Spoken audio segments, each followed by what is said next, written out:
right? They offered lower prices than the Barnes & Noble, the Borders, or the local independent bookstores. So they were a low-end innovation.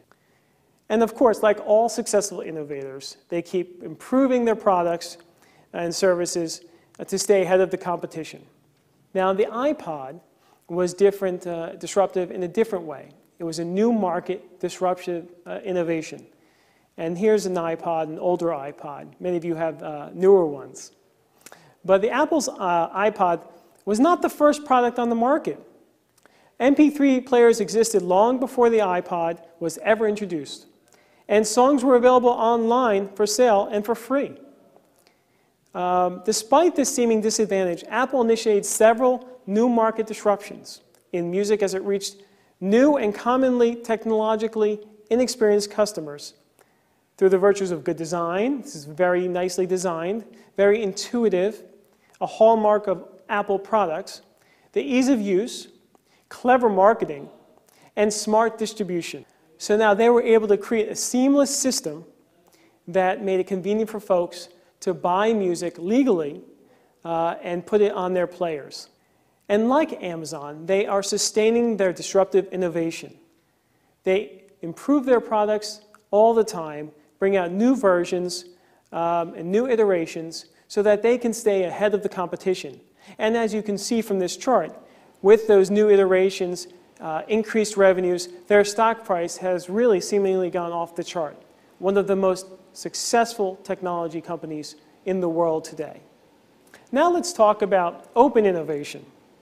We shouldn't assume that all innovation comes from within.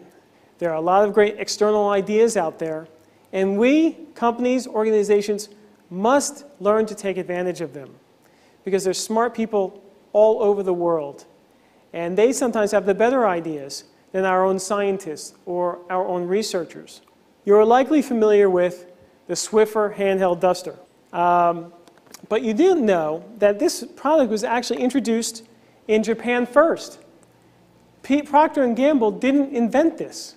They actually licensed it from their competitor in Japan and brought it to the US and other markets around the world. So what they were able to do was to leverage their expertise in production, in marketing, in distribution. Procter & Gamble is brilliant at all these areas and can build the sales of a product like that to what it is now, which is a billion-dollar brand. Now, P&G is also creating new brands by buying technologies from other companies around the world. One of them is the spin brush. So what did they do? This company was based just not too far away from them in Cleveland, Ohio. So instead of licensing from them, they simply bought the company, and then they, again, put it through their distribution system, increased the marketing, and so the first year, it pulled in $200 million for Procter & Gamble, but it wasn't invented by Procter & Gamble. Now, Procter & Gamble also has some great technology, but they might not fit in within their company goals.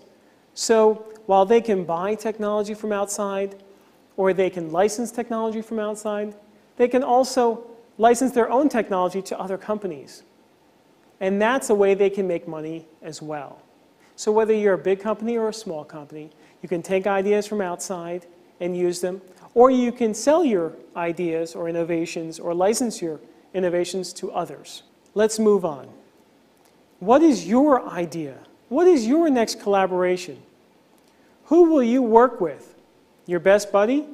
Or will you work with a group of diverse folks who bring unique perspectives and insights to the table? This is what Edison did. He had a team of what he called muckers, folks from all different pasts, skill levels. That's how he developed so many inventions and innovations. It wasn't him alone in the back room doing it. He built a team around himself from all different walks of life, and that's what made him so successful. Can you imagine him today? He would have a mini United Nations working virtually or in his location on new products and new services. It's really interesting to think what he would do today. Now, who do you think would be a modern version of Thomas Edison? When I asked this question, especially in the context of electronics and phones, one might say Steve Jobs. And I would say right. As we discussed, Steve Jobs and his team didn't invent the MP3 player. He leveraged Apple's design and expertise to create the elegant iPod, and more importantly, the user-friendly iTunes system, which has sold billions of songs and now videos and movies. And that's just what Edison did. He didn't invent the light bulb. He refined the light bulb. He created partnerships. He connected the dots to create even more value. Lastly, both men were brilliant showmen and salespeople, and were able to generate huge amounts of publicity and excitement and buzz. And that's a true innovator. But let's refocus on you and your idea. What else do you see in that light bulb? That's a handshake heart. What do you think that signifies?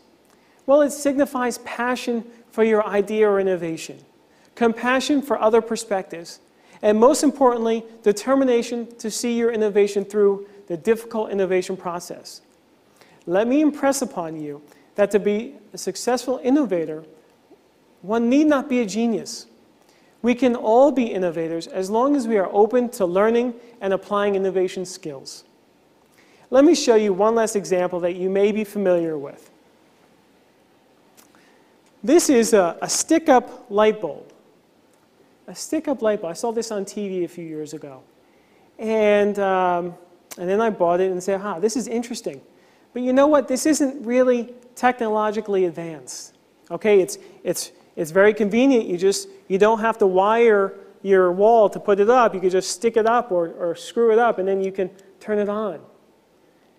So what this is essentially a flashlight, an interestingly designed flashlight to look like a light bulb. Now, you don't have to be a genius to figure this out. The person who did this was someone who was just thinking about ways to make it easier for folks to light up their closet, to save the cost of hiring an electrician to do all the wiring. Very simple. Anyone can be an innovator. So let's review. To be a successful innovator, one must, number one, be a good collaborator, be able to pull people and ideas together. Number two, be passionate, hardworking, and have determination to make it through the innovation process. And three, be an excellent salesperson, to sell the innovation both to your team, including your boss, your financier, your staff, and to ultimately your customers. That's all it takes. Just those basic principles, and then you're on your way to innovation success. Thank you for listening today, and I wish you much success on your innovation journeys.